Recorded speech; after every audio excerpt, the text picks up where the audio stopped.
మనం మంచి వ్యక్తులను ఎన్నుకోవాలి, మంచిగా సమాజానికి పనిచేసే వాళ్ళని ఎన్నుకోవాలని చెప్పి ఆలోచన చేస్తాం.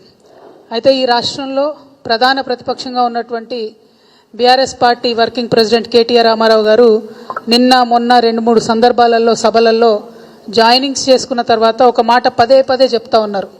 ఈ రాష్ట్రంలో మంచోడైనా చెడ్డోడైనా దొడ్డోడైనా సన్నోడైనా పొట్టోడైనా పొడుగోడైనా కారు గుర్తు మీద ఓటేయాలని చెప్తున్నారు. మంచోడైనా చెడ్డోడైనా ఎట్లా ఓటేస్తారు?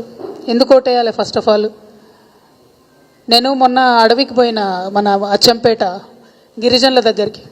వాళ్ళు మంచి స్వచ్ఛమైన తేనెను పాపం తీస్తారు. ఆ తర్వాత అదే జిల్లాలో నేను ఇటు పెబ్బేరు సంతకు పోయినా. ఆ సంతలో కొంతమంది గోల్మాల్ చేసే వాళ్ళు ఏం చేస్తారంటే బెల్లం నీళ్ళకు కూడా మంచి తేనె బ్రాండ్ వేసి అమ్ముతారు అన్నట్టు. అంటే చెడ్డోడైనా కూడా కేసీఆర్ గారు లేబుల్ వేసి అమ్మితే ఓటేయాలని ప్రజలకు చెప్పడం అన్నది కరెక్ట్ కాదు. అసలు చెడ్డ క్యాండిడేట్లు ఎందుకు సెలెక్ట్ చేస్తున్నారు? ప్రజలకు పనిచేసే క్యాండిడేట్లను సెలెక్ట్ చేయండి.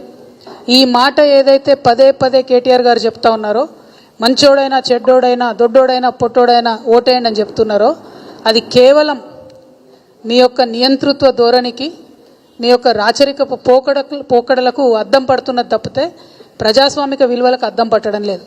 నేను ఈ మున్సిపల్ ఎన్నికల సందర్భంగా తెలంగాణ బిడ్డలందరినీ కూడా నేను అపీల్ చేస్తూ ఉన్నా, మిమ్మల్ని కోరుకుంటా ఉన్నా, దయచేసి గుడ్డిగా ఓటేయకండి.